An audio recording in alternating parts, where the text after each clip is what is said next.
Before we get into the topic, I really want to reflect a bit on some of the amazing stories that we've heard today and acknowledge the significance of having people in the audience today who have the lived experience of tuberculosis and the importance of learning from that lived experience. I also really want to acknowledge that we have a lot of Indigenous and Indigenous health and community organizations that are really enriching our understanding. And we all know there's a lot of health-related and government-related agencies here, but we also have made effort to invite non-health sector partners, and that's really going to be relevant to our discussion this afternoon. So I know it was just mentioned by Lynette about the CMHC, I think, is here. I think that, are there others related to housing as well, housing-related organizations? Maybe, okay. I know that someone's here from maybe the Lung Association.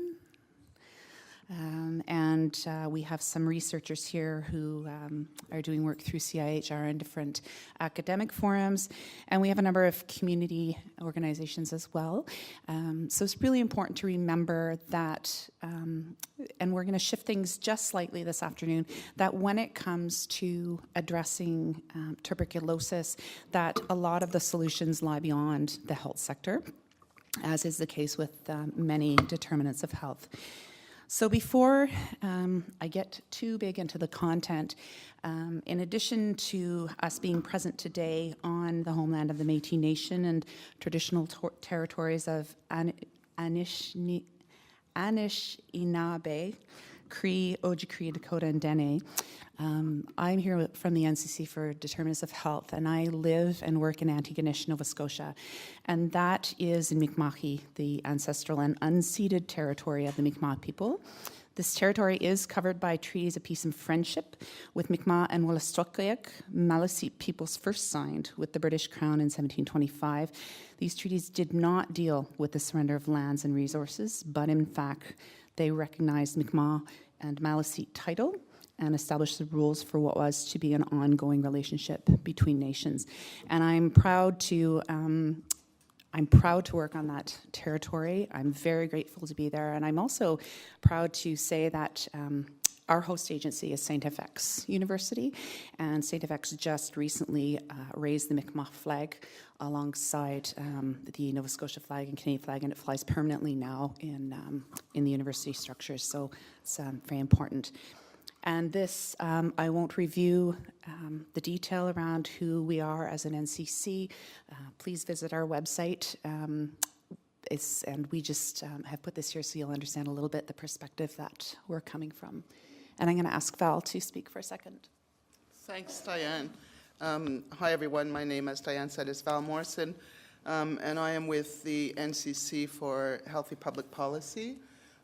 Before we get started and following in everyone else's footsteps, I'd like to acknowledge the territory that we're on as the territory of the Treaty 1 peoples as well as the ancestral territories of the Métis Nation.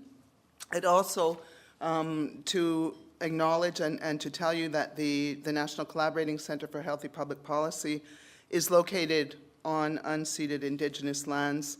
Then the Ganyange Haga Nation, I hope I pronounced that properly, is recognized as the custodians of the lands and waters of Tiohtià:ke, or Montreal. And we respect the continued connections with the past, present, and future in our ongoing relationships with Indigenous and other peoples in Tiohtià:ke. Quickly. I don't want to, as Dianne said, take up too much time talking about our collaborating center. Most of you sound like you're familiar with the NCC program, but just to sort of remind people that healthy public policy, when we talk about healthy public policy, we're generally referring to policies that exist outside of the health sector. So that we are talking about policies like housing and transportation, and specifically we do work learning and trying to understand the effects of public policies on the health of populations, and also to identify models for intersectoral collaboration and to identify potential collaborators. So with that said, I think Diane's going to speak for the next 8 or 10 minutes, and then I'll be back to join you in a few minutes. Thanks, Val. So part of the reason for our introduction is to set the stage from the context that we're coming from. Neither one of us is experts in tuberculosis. So that's important to remember here. That expertise really lies with the people who are affected by tuberculosis, with the communities that are affected, and with people in this room. I am not an infectious disease specialist, nor is Val. We are coming at this issue from the perspective of how the social determinants of health, not as a list and not as a checkbox, how they intersect to produce inequities. And that includes the systemic and historical inequities that Indigenous people have suffered the consequences of. We are also looking, as Val said, across sectors and how public health policies can help address those issues. So our job today is really to get you thinking about broadening the approach. We've heard a lot about TB-related strategies, and I was just saying to a couple of people at the break that we need to think a little bit beyond TB, and that perhaps some of the ways that we address TB are beyond a tuberculosis-specific lens. Elizabeth Ray from Toronto Public Health, if anyone who knows Elizabeth, she's one of the MOHs there, she once said to me, tuberculosis is the poster child for social determinants of health. It is. And we all know that. And I know that you all know that. So I'm not here to tell you about which determinants contribute. You already know that information. We want to talk about what multi-sector approaches might look like, who those partners are, what factors need to be in place to help that work happen, and then think beyond, what we already do. And who we already collaborate with. I was speaking to some folks yesterday at a different meeting, and someone said, if you keep doing what you've always done, you'll get what you've always got. And, that applies to TB too. It applies to a number of types of strategies. So we want to just think a little bit differently. So these are the objectives. Oh, and sorry, this is all the way to say that this is how we're approaching TB, and it's all under that sort of multi-sector approach. These are the objectives we've used to design the session today. We're bringing that perspective of the multi-sector and equity-focused approach, and we're really relying on you to identify the TB, how these approaches and how these issues relate to TB-related strategies. So we've already heard about the TB strategy. You're already very familiar with the pillars. I really want to acknowledge Lynette McElroy's presentation to what a TB expert is, that, it's someone that has expertise in social inequities. That's wonderful because it's one of the pieces of the puzzle. So encouraging you to consider that. That second pillar is really where the focus on social protection, poverty alleviation, health and all policies approaches lies. So the implementation of this strategy and in particular those issues or those actions around social protection and poverty alleviation demands an approach across sectors. We know that accountability not only rests with the health sector, and it includes, but it's not excluded, to other sectors that are listed here. Keeping in mind again that it's so important to involve those who are affected with TB, as well as communities, other organizations who live with this, in identifying who those sectors are, not just the people that those of us who sit and write and think about it. So my lens is, coming into this as how, if we address inequities on a broader basis, how that might contribute towards the elimination of TB. And, how can TB programs intersect with different broader equity-focused strategies? So, we have a new national housing strategy. So how can TB intersect with that, for example? How can it intersect with food insecurity-related issues or poverty alleviation? So, one study, a couple of studies that we found, and there are limitations here for sure. We know socioeconomic initiatives can be a TB strategy without being specific to being labeled as TB. So addressing housing issues, I was talking to someone about this on the break, addressing housing issues would help contribute towards TB goals, but it would also have huge benefit in terms of other wellness-related issues that are priority to the community. Changes in population health indicators have a greater impact on TB rates. So this study is, the Oxlade study is it's an older study. It was a meta-analysis across 165 countries. And what this did is it looked at life expectant, 3 different indicators that are not specific to TB. It looked at work that was done around life expectancy from birth, mortality in children up to the age of 5, and also the rates of measles vaccination. And that was used as an indicator of how the general health system was functioning. And what it found is that those 3 things actually had greater impacts on TB incidence than increases in TB success rate. The Reeves study, the second point there on social protection, this was a study looking at cash transfers and housing-related supports for different populations who were experiencing TB. And it was through this work that their susceptibility, of course, is reduced, preventing TB reactivation. And the conclusion is that if there's a greater investment in population health and health equity-related initiatives, that again can have some greater impact on TB related or TB versus TB specific strategies. Now, I absolutely understand that when there are interventions done for a whole population, those are insufficient to address the needs of Indigenous people. So I am not by any way saying that these very limited studies are a way to address those specific needs of Indigenous communities. My purpose here really is just to demonstrate that interventions that address health inequities from a broader perspective can have those TB-specific positive outcomes. And, you know, I've learned a lot about inequities, but the specific inequities for Indigenous communities and people. And, you know, addressing a lot of the issues that arise due to colonization, the systemic and historical racism, that would be a strategy that would benefit TB as well as some of those other wellness challenges. So necessarily, because of the complexity of an issue such as equity, complexity of an issue such as TB, we need to look at multi-sector approaches. We can achieve outcomes that we can't achieve by one sector acting in isolation. It goes beyond the responsibility of a single minister or of a single department. The accountability can be shared. The consequences and the successes can all be shared across agency lines. It allows partners to look at things in a deeper and more complex way. It allows us to reach outside of government and use some of those outside government sources as well.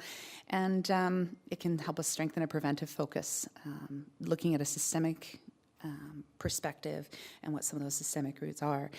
And of course, it depends on a lot of things. And there's certain factors that determine that success. You know, that is a very logical list of, factors that success depends on. But, you know, there really needs to be intentional and careful consideration of those factors. And that's one of the things, you know, I worked in public health frontline practice for 15 years, and it's one of the things that as practitioners we don't often plan for, we don't often intentionally consider. So this isn't new in terms of concept, but it might be a slightly new strategy to plan for how interdependent the services and the sectors are, and to plan for some of these depending factors that can determine the success of a multi-sector initiative.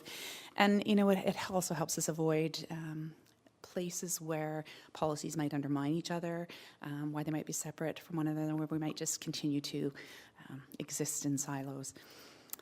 So this is a list of some essential elements. It comes from a variety of sources. It is not an exhaustive list. You might hear the term multi-sector accountability agreement. That's a term that's appeared in a number of more recent tuberculosis strategies and documents. It doesn't so much matter the term that's used. Again, it's the intentionality to think about what are the necessary components. And, we often work in partnerships at different levels, and we often consider these things, but again, it's the intentionality with which we plan for them. The more that we intentionally incorporate these into our partnership agreements, the more, a little more, I don't know if sustainability is the right word, a little more strength that agreement has to, resist if there's shifts in power, if there's shifts in government, if there's shifts in priorities. It gives it some life to sort of sustain and live through that a little bit. We've heard a lot about monitoring and evaluation. That also helps resist a bit against the drift when other priorities come up.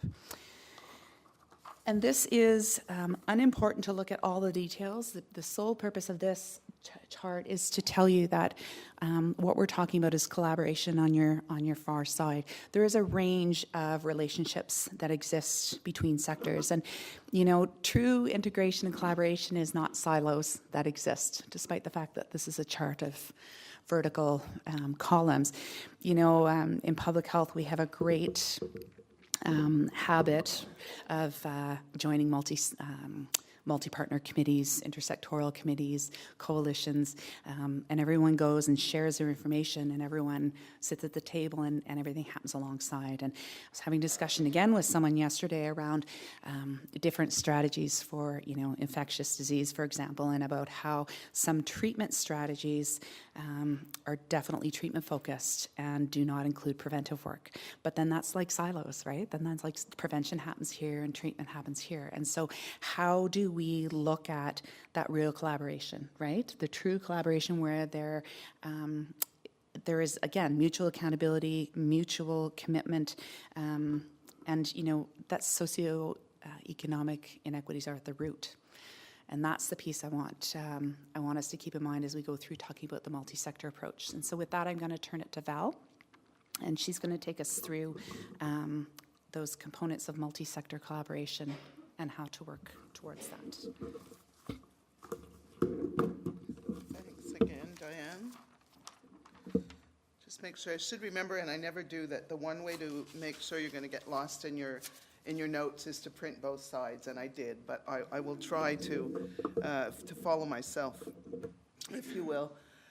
So I just wanted to start by talking a little bit about the terms we're using, and also the way that that we came to think about bringing these different elements together. So of course, the NTB strategy from the WHO is kind of a starting point, and where a lot of people are working from, and others have talked about it. So I won't talk in depth about that. But also I wanted to mention, and I'll come back to this again in a second, but both the United Nations Declaration on the Rights of Indigenous Peoples and the TRC Commission in Canada. Again, I am not only not a TB expert, but also not an expert on Indigenous issues. But a couple of weeks ago, the NCC for Aboriginal Health held a webinar for all 6 of the NCCs on the question of reconciliation and public health. And there was a presenter whose name was Marsha Anderson, who really raised some really interesting ideas and connections for me, and I think for a lot of people at our NCC, and I'm sure across the NCCs, of thinking about the importance of the UN Declaration and the process that Canada is going through to adopt that and what that will look like, but also some of the ways that we can think about reconciliation and collaboration beyond what maybe some of us are used to, certainly what I'm used to, and that is that they talk about multi-sectoral collaboration. And this brings me to the last document that's up there, which is the Colgan and al. Primer for whole of government approaches. And that's another term that we hear a lot. And I think if we follow through on these types of silo busting or breaking attempts that have been made over the last couple of decades, we've talked about cross-departmental work and cross-sectoral work and multi-sectoral work, and then along came whole of government. And most recently, and this one is the one that was mentioned a little bit earlier, and Dianne also mentioned it, and it's in the NTB strategy document, is health in all policies, right? So all of these ideas coming from public health a lot of the time, but also from health equity perspectives, trying to see the importance of every sector in changing some of those ways of being and the effects that they have, those ways of quote-unquote governing. So I said I would come back to the webinar that or someone referred to you as IH, Margot. Are you changing your name? We can use both? I think we're still at AH, but IH is certainly in the mix. Okay.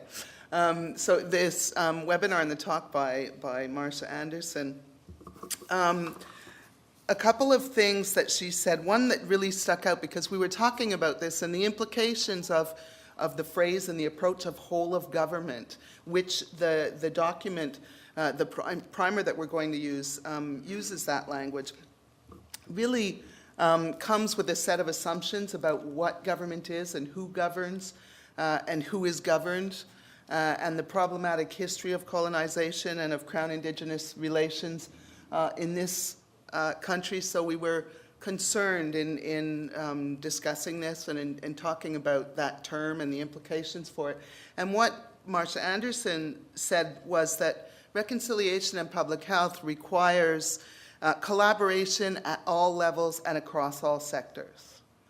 And I thought that captures, both the complexity when we're working with these problems, but also then in talking about that kind of collaboration, then breaking down those barriers that have existed, but also allowing for, we're not just talking about government, capital G, in the traditional sense, as other people have underlined, the importance of bringing in all kinds of stakeholders, all kinds of collaborators, not the least of which are TB sufferers and those with lived experience of having TB or of being affected by TB in their homes and their families and their communities, etc. So I like that phrase, collaboration at all levels and across all sectors.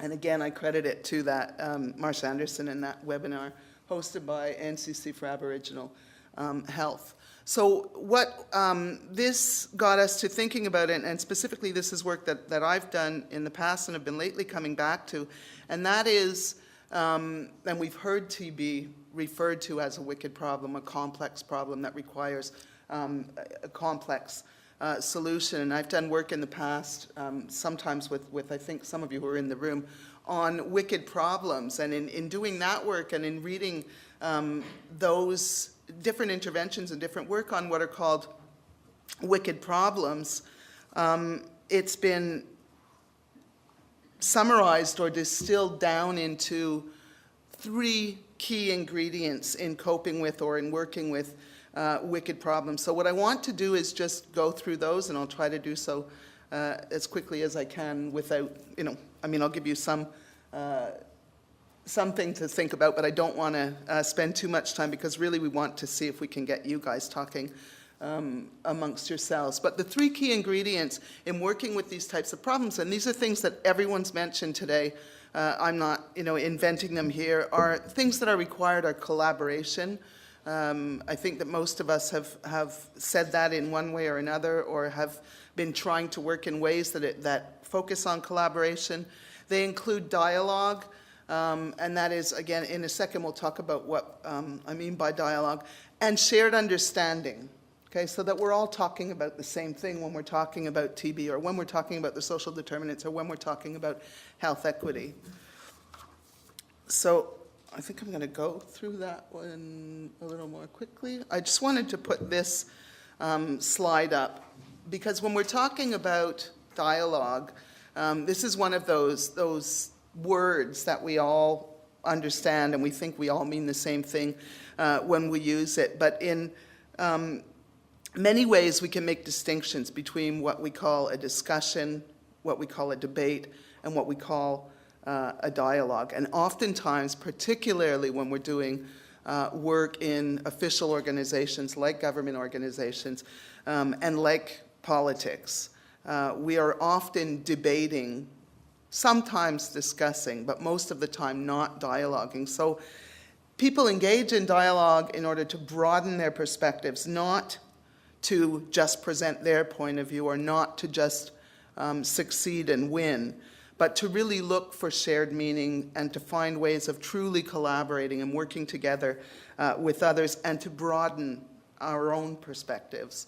And that requires a specific type of engagement, and it can be difficult not only at all levels and across all sectors, but even within our organizations, because someone mentioned earlier that the difficulty that's presented in hierarchical arrangements, where if everyone at the table has a different level of power in the discourse, then dialogue is impossible, right? Because you're not all being listened to equally. Somebody's opinion, somebody's decision has more weight than somebody else's. So, and this is not easy, and it's not always even attainable on certain questions, but it is, for many people, what has to happen to have true collaboration and true equity.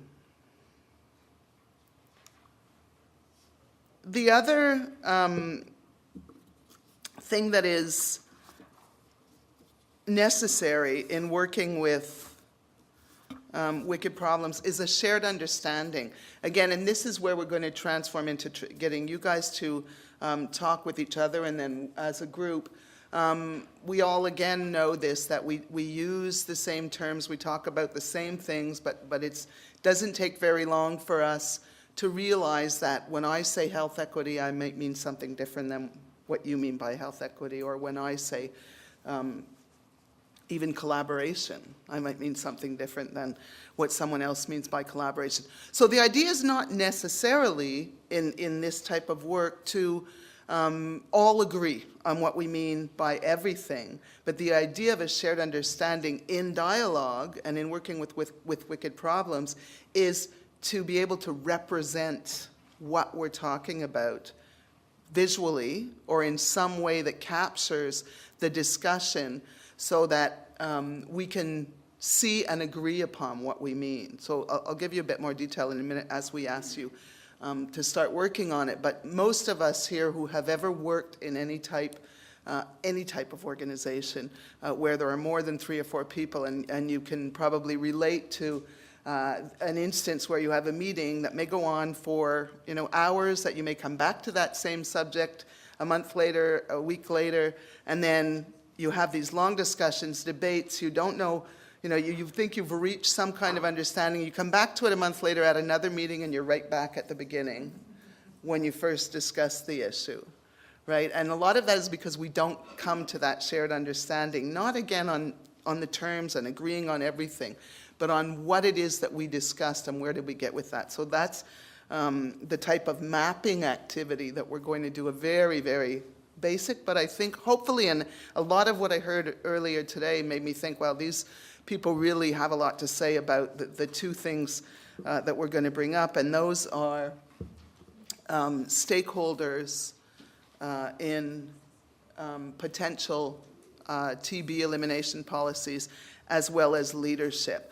The graphic that I've put up there, and Margaret is passing it around. Just grab my other notes here. This is from that whole of government primer that I mentioned. They call it whole of government. We've used multi-sector because we prefer for the reasons that I said earlier, but also maybe better captures what we mean.